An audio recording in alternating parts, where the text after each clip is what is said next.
What are you so afraid of? What do you want from me? The Things That I Want by Max Payne. The smoke, a whiskey, for the sun to shine. I want to sleep to forget, to change the past. My wife and baby girl back. Unlimited ammo and a license to kill. Right then, more than anything, I wanted her. You led them here. Max Payne 2 is one of the best examples of a sequel building off the foundation of its predecessor. The first Max Payne was a groundbreaking title at its release, if a bit rough around the edges. Max Payne 2 addresses most of these issues. It takes a different approach to bullet time, an approach that eases the frustrations present in the first title. Max Payne 2 makes a tragic love story its main focus, as opposed to a tale of revenge. It's a sequel where you could very much argue is superior to the original. To me, they're both neck and neck as far as overall quality. I ran a poll to see what people preferred of the first two Max Payne titles. At around 2,600 total votes, the first game won at 56%, with Max Payne 2 at 44%. However, a number of comments mentioned they had a hard time choosing between the two. If you held a gun to my head and asked me if I preferred Max Payne 1 or 2, I give the very slight edge to the first, but just ever so slightly. With both of them getting the remake treatment, something that many, including myself, found surprising, what better time to revisit this series? It's an incredible game and always a joy to revisit, and it's been some time since I last did so. And he's off. The crowd goes wild. The first Max Payne did well commercially and critically. Released in late July of 2001, it would sell over 2.5 million copies by the end of the year. Later in 2001, Take-Two purchased the IP rights of Max Payne from developer Remedy Entertainment and publisher 3D Realms. They paid for the rights with $10 million cash and nearly a million common shares in stock. Remedy would still be in charge of the sequel, with Rockstar Games under the Take-Two umbrella serving as the game's producers. With that, Max Payne 2 has a noticeably larger budget. The first game was very much a ragtag group of developers with a bit of cash from 3D Realms. And while it's great they had more to work with, some of the charm that the first Max Payne has is lacking here in the sequel. Characters were no longer just faces of staff or friends of the staff. Models and actors were used instead. So no more Sam Lake as Max Payne. No more Faces of Pain, which gave the game this goofy charm that people still remember to this day. This is something the game pokes at through its many TV shows. I had a permanent, constipated grimace on my face. I was revenge personified. Well, Sam Lake is still here, he's still the writer, and his face does show up in a number of the TV shows we could come across in our journeys. Some of these face models have very uncanny resemblances to others. Mike the Cowboy bears a resemblance to Opie from Opie and Anthony. Vlad, dearest of all my friends, resembles Sean Bean. Mona Sachs reminds me of Alexandra Daddario. To make this point crystal clear, I'm going to leave Alexandra up on the screen here.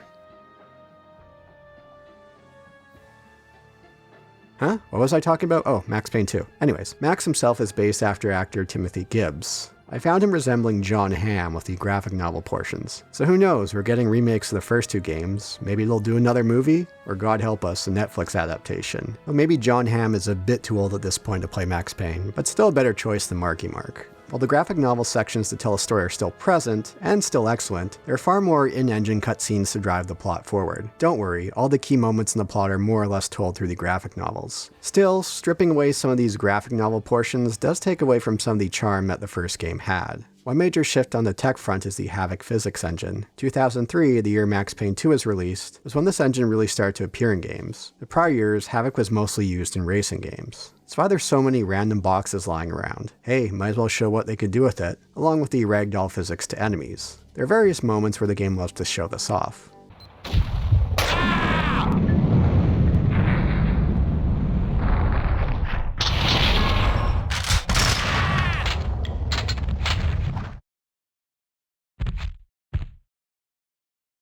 It's taken for granted now, but this was damn impressive tech at the time. Gameplay would see a number of shifts in Max Payne 2. It moves away from shoot-dodge. Enemies are far less bullet spongy. There's less trial and error sections here where you're constantly quick saving and quick loading. The incentive here is to stay on your feet. In bullet time, each kill slows time down even further. Keep it up and your enemies will be moving at an absolute crawl.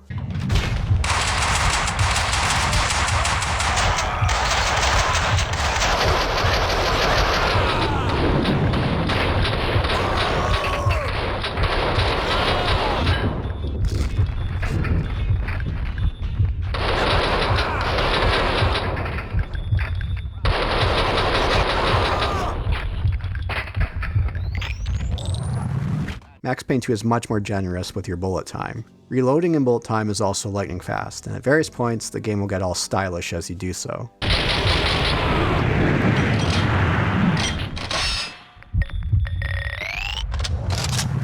So it shifts to hitting bullet time before entering a room, while in the first, it was open the door and hit shoot dodge, whether there was someone in there or not. Of course, shoot dodge is still available here, but it's more of a last resort if your meter is out and you're low on health. So while it is still stylish and cool to slow things down to a crawl as you mow down enemies, some of that cool factor is lost when moving away from the shoot dodge. It's less like John Woo and more like your Neo in the Matrix as time slows down. It has a more arcade feel, for better lack of a term, which the game takes advantage of with its dead man walking mode. Survive as long as you can as goons constantly spawn in. Max Payne 2 makes use of a dynamic difficulty system to adjust as necessary. There is far less scripted enemies here than there were in the first. So of course deaths will still happen, it's nowhere near the amount that would happen in the original. It leads to a less frustrating experience. But I have to note I didn't find most of the highs in Max Payne 2 as good as the original. Another welcome change is not needing to switch over to use a grenade separately. There are some changes to the goons that we mow down. The enemies here do lack a bit of bark to their bite. Remember all the great lines from the original when you entered a room? What the hell? It's Payne! Ah! Whack the sucker! They're not as forefront here, and it's a bit of a bummer. That said, there's a bunch of great conversations to overhear before you make your way into rooms. Wall Street yuppies. What wasn't he on? Lots of ups, no downs. Lucky we had something to calm him down. Just what the doctor ordered. Doesn't seem that way from where I'm standing. Baby. Woohoo! Shake it, baby, shake it! One look at the boss, and bam! The Ice Queen goes like this. She wants him bad. Oh, yeah. Work it, baby, work it! The first Max Payne has one of my favorite plots in the game. It nails the execution of its premise, the neo-noir, hard-boiled detective stories. A tale of revenge, of Max getting to the bottom of his family's murder. And he succeeded in doing so in one of the most satisfying endings to a game. So where do you go from here? Well, the original left plenty of plot threads open that they could explore in the sequel. Mona Sachs, a fairly small yet key presence in the original, is brought to the forefront here in a bit of a star-crossed lover scenario with Max. Their tragic love story is the main focus of Max Payne 2. While Max had a fairly high body count in the original, a number of familiar faces do return, like Vlad, Vinny Gognitti, Alfred Woden, and the Inner Circle. So while there are new characters brought into the fold, like Winterson, it's not like they're starting from scratch here. And with Max getting his revenge, where does he go from here? Well, he's not exactly doing the greatest. His family's still dead, he sure loves his painkillers, and he seems to enjoy these sex lines. I thought it would help, but it only made it worse. Just give me your credit card number and I can listen to you all night. Killing them all only made it worse. It didn't bring them back. Hey, what are you, some kind of weirdo? Sorry, sorry. This conversation is just pathetic and extremely sad. Poor Maxie. With that, Max Payne 2 has a solid foundation to work off of, and makes the most of it. The writing is on par with the original, and the use of metaphors common in this genre are all on point. The past is a puzzle, like a broken mirror. As you piece it together and you cut yourself, your image keeps shifting, and you change with it. It could destroy you, drive you mad. It could set you free. The illusion comes afterwards, when you ask why me, and what if. When you look back, see the branches, like a pruned bonsai tree, or a forked lightning. If you had done something differently, it wouldn't be you. It would be someone else looking back, asking a different set of questions. While Max Payne 2 does make less use of the graphic novel portions, it really ramps up on the television shows you could watch. This very much feels like Rockstar having an influence on this, especially with some of the commercials in between. Lords and Ladies, which had a one-off appearance in the first game, has several episodes here spread throughout the game. Sure, you could always just run by, but I always enjoyed a bit of downtime to see what would happen next. I am dead so that my lady can live. With this deed, I prove myself a lord. My lord? No! Fire! Fire is loose! My lord! My lady, go! Run! Live! Mama, you are no lady. No, no, my son, no! Dick Justice is a crime show that we could watch, pulling heavily from the plot of the first game in a tongue-in-cheek approach. The rain was coming down like all the angels in heaven had decided to take a piss at the same time. In a situation like mine, you can only think in metaphors. Address Unknown returns as well after a one-off appearance from the first. It has a heavy Twin Peaks influence. Not only does it have a strong TV presence here, but there's a funhouse on Coney Island that we'll visit a few times throughout Max Payne 2. It's aspects like this that have helped keep the series so memorable and fun to revisit. There's so much charm, so much passion and care put into by the team at Remedy. Sam Lake is one of those few writers in the industry where you could really feel his penmanship on it. On that note, let's dig more into the highlights of Max Payne 2's campaign, so spoilers ahead. I have to say, having the theme redone to a slower piece done on cello, chef's kiss. It gives me goosebumps every single time.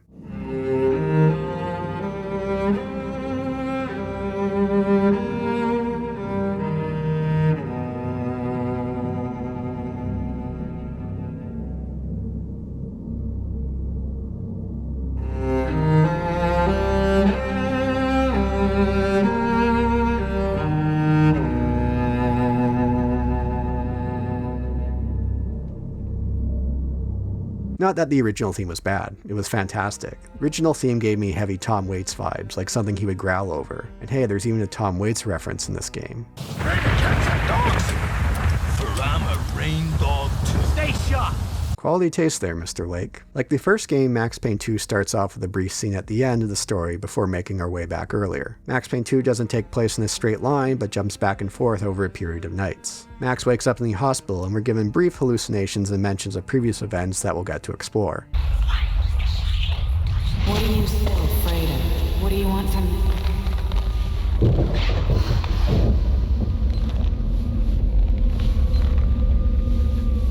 Max is now back with the NYPD, working homicide with his partner Winterson. A shots fired call is made, which Max takes. It's at a warehouse belonging to Vladimir Lem, a key player from the first game. There is a classic case of cutscene incompetence where Max can't save this hostage. NYPD, drop him!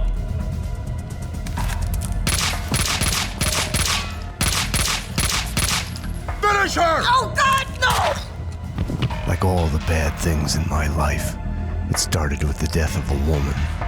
I couldn't save her. Come on, Maxie, dearest of all my friends. This was an easy one to deal with. It's here where Max once again runs into Mona Sachs. Mona is a suspect in his partner's case. Uh-oh. Now Max has to deal with hiding this from his partner Winterson and dealing with his feelings he has for Mona. Max goes to see Vlad, who has taken over the Ragnarok Club from the original. It's now a trendy restaurant called Vodka. There's commercials for it on the TV.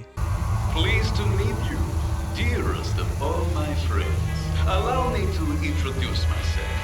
I am Vladimir Lev. I invite you to the grand opening of my restaurant, Vodka.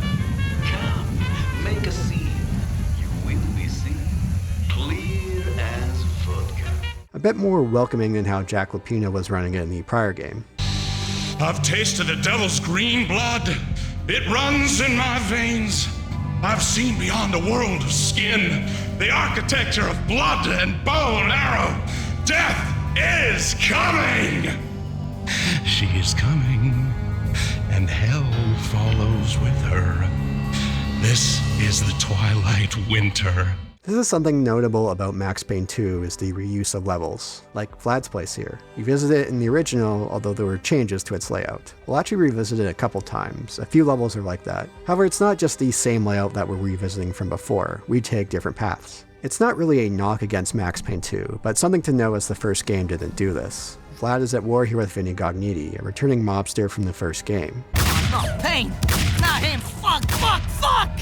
Upon returning to his apartment, Max enters Nightmare Land. Thankfully, there's no awkward platforming in these sections like the original. As a result, there are much more enjoyable sections. They're great ways of getting deeper into the psyche of Max. I love the random boxes stacked here just to show off those havoc physics. Once we awaken, Mona makes a brief appearance before we're under gunfire by the cleaners that we dealt with previously. One of Max's neighbors isn't having any of this. Oh, no, you won't.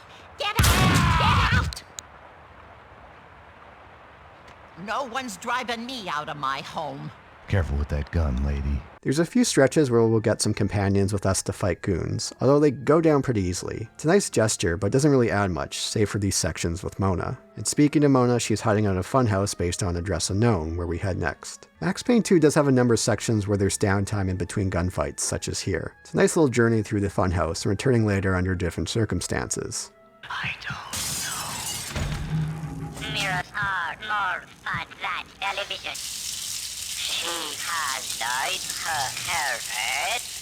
It's here where Max and Mona work together and the inner circle is brought back into the fold. However, Mona gets arrested by Winterson and now Max is caught in an awkward spot. What are you doing? The million-dollar question I didn't have the answer to. Max gets the "you're a loose cannon, give me your gun and badge" talking to. Well, the badge is still his. He's on desk duty now. Mona breaks out of prison, so we return back to the funhouse, although now it's full of goons. There is some fun havoc physics chaos you could cause to some of them.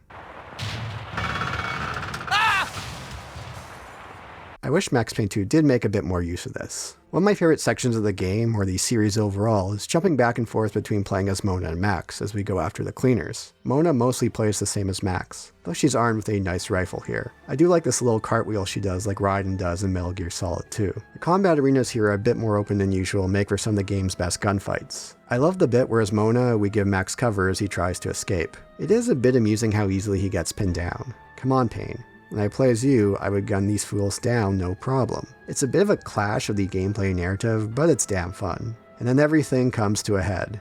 Winterson has a gun on Mona, and Max needs to make a choice. This is what I see when I look back. These moments, blinding as snow. They kill you, change you. You die and live again, remade. No, Mona. Winterson!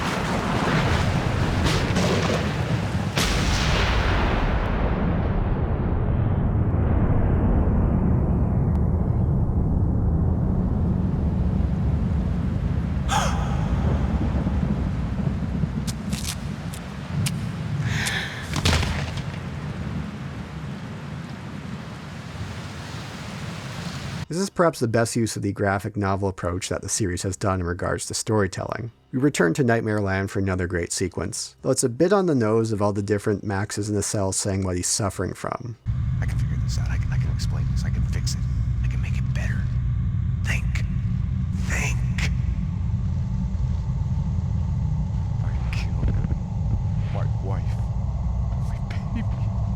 I shot them. I buried them under the rose bush in the backyard. I'm sorry. I'm sorry.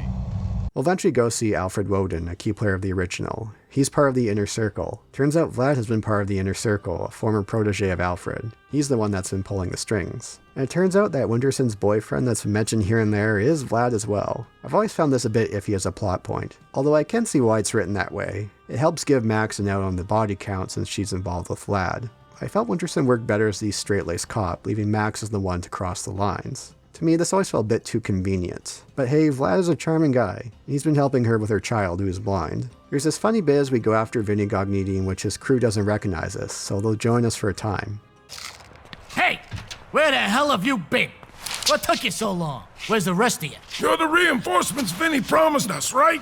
Who else? Only it's just me. The cleaners got the rest. Why didn't Max just shoot them upon entering? It's one of those odd cases of the gameplay clashing with the narrative. Although it is a funny moment once they realize who you are. What is this? What the fuck are you doing with him? He's a cop. Max Payne, rings any bells?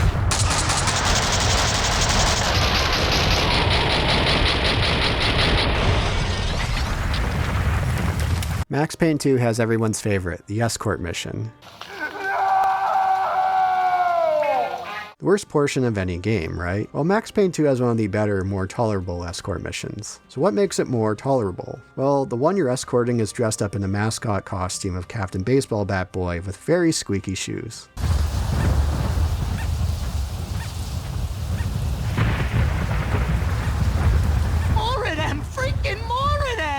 Comic relief of the series, Vinny Gognitti has a bomb strapped to the costume thanks to Vlad. It's absurd and silly, but does jive well with the dark humor approach the series takes. What? I'm a collector. Do you know how much this stuff is worth? I tell you, fucking much. Nothing nerdy about it. I'm a collector. There may be a few cases of quick saving and quick loading your way through this, but it's nothing too frustrating, doesn't last too long. It's also funny just to see how many roadblocks end up in our way as we try to escape. We get another chance to play as Mona, although this only turns out to be running through an on-fire funhouse. They could have gotten plenty more mileage out of sections where we get to play as Mona, see what she's up to when Max is doing other things. Could have helped stretch that playtime out. Granted, compared to the first title, Max Payne 2 had a much shorter development time. We have one more Max Nightmare scene to go through. I do like how they have these TV shows in Dreamland to show things that have been happening in the plot. Maxwell's demon was created by James Clerk Maxwell, a 19th century British physicist. Unfair! Oh man, you gotta give me another chance. Beanie, Vincent, I would love to, but rules are rules. No, please, don't kill me, no, please! Now it's time for the final showdown against Vlad, taking place at Woden's Manor. While she's out of reach, it's quite satisfying to clear out these rooms on the ground floor as Mona clears out the top floors. Bit of a missed opportunity here of not getting to jump back and forth between playing the two here. Cleaning up the mess she's been assigned, Mona tries to kill Max, but she can't. Vlad ends up shooting her and killing Woden. Final fight against Vlad is reminiscent of the ending of the first Max Payne of taking down the tower. Instead of shooting him directly like a bullet sponge, we have to take out the support structure above him as he chucks grenades at us. It is a bit silly. As great as the combat works in Max Payne, it doesn't really gel well with having boss fights. And then the ending. My god, this ending. Like the first Max Payne, this is one of my favorite endings to a game. It's been building up as this tragic love story. At its crescendo, Mona dies as the cops come filing in. And this closing line just gets me every single time. I had a dream of my wife. She was dead, but it was all right.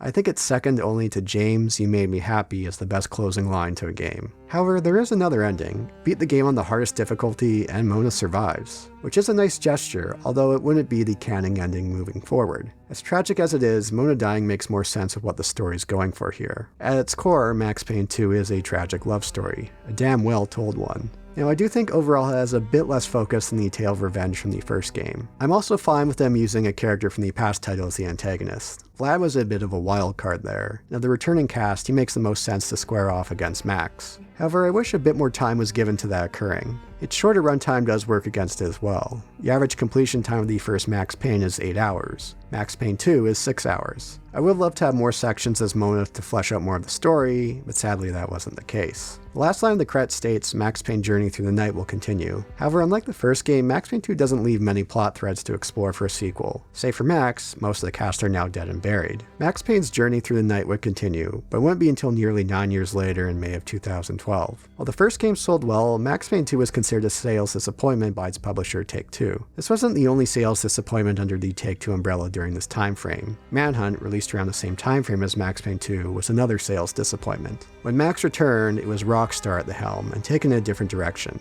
but that's a video for another day. Remedy Entertainment would begin work on Alan Wake, which had a rocky development and wouldn't be released until May of 2010, which, like Max Payne 3, will be something I visit another day. As the first two Max Paynes are getting remakes, it's obvious that Rockstar and Take-Two still see a lot of mileage out of this IP. Plus, handing the keys back to Remedy Entertainment for development gives me confidence that we'll get a proper treatment for it. Sure, it's been 20 years, but you still have key staff like Sam Lake present. While they've had their ups and downs over the years, Remedy Entertainment remains a rare, unique studio of quality in the large budget gaming space. And how will these remakes stack up to the original two titles? Titles that, to me, are some of the best games ever made. I guess we'll have to wait and see. And no matter when they come out, or how well they come out, we'll always have these two classic titles from a bygone era. Time frame which you can make a strong case of being the golden age of video games. Thanks for watching.